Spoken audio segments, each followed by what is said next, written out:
abin da zai ƙara jini immediately. Yanzu mace ta haihu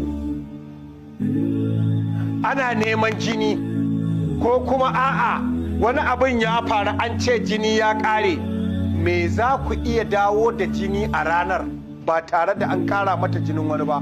Kun san aka ƙara wa mutum jinin wani sai fa ya ɗauki ɗabi'ar wancan mai jinin wallahi.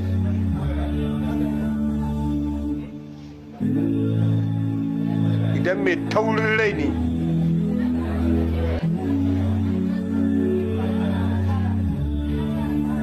to salamu alaikum. Abu na farko,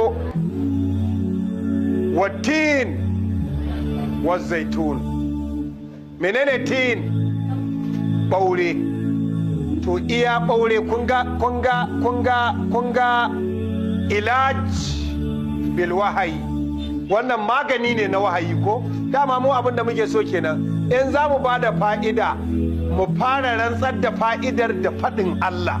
Wattin, shi ɓaure, a ba da hankali, ɗan uwa ko ‘yar uwa, ki sa ki je kasuwar kurmi ko kasuwar ƙofar wambai da kuɗinki, ki ce dan Allah kina so a baki garin sassaƙen ɓaure,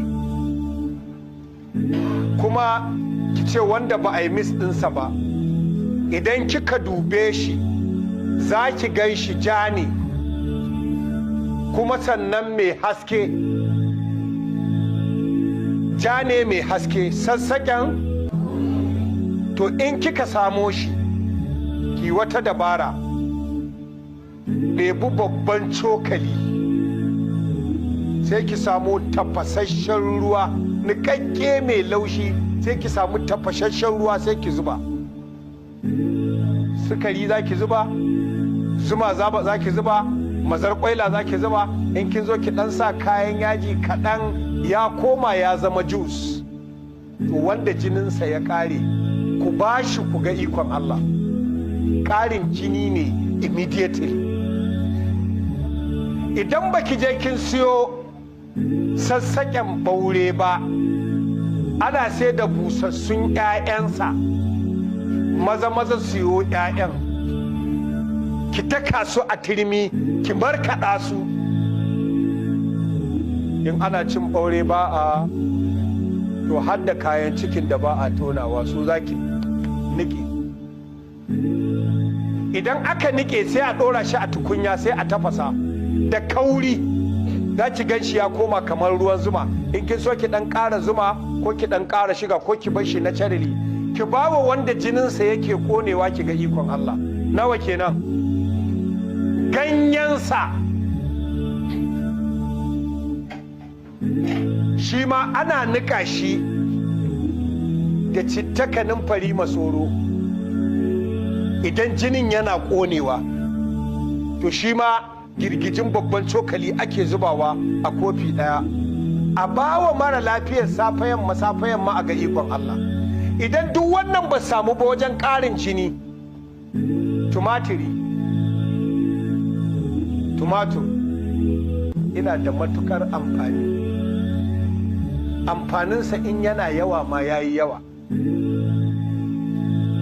Matse shi, ki blendin ɗinsa, ki sa mataci, ki matse ruwan, ki samu cikin kofi, ɗora shi a tukunya a tafasa, a samu ɗan shuga a zuba ko mazarƙwaila a zuba ko zuma a zuba a kada. Za a sha shi kama ana shan juice. Immediately jini yake dawowa. In kina da kuɗi ta rasulu, kina fita siyo apple ko wani littafi da ake kiransa Dibbul Hayat Lifestyle Medicine. A Dibbul Hayat Lifestyle Medicine. Akwai littattafa da yawa. Apple.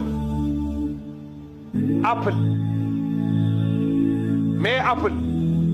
Tufa mai zaki, siyo kwaya 3 a markaɗe, ita tufa in ta shiga ciki, tana shiga ciki kai gyatsa duba agogonka, sakon 57 ta baka ji. Sakon ba minti 57 ba, sakon 57 wallahi wallahi ta baka ji.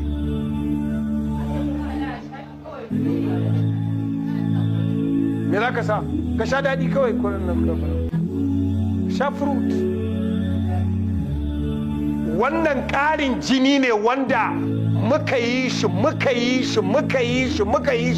wallahi ba mu taɓa jin kunya ba. Ba mu taɓa jin kunya a wayannan abubuwan ba.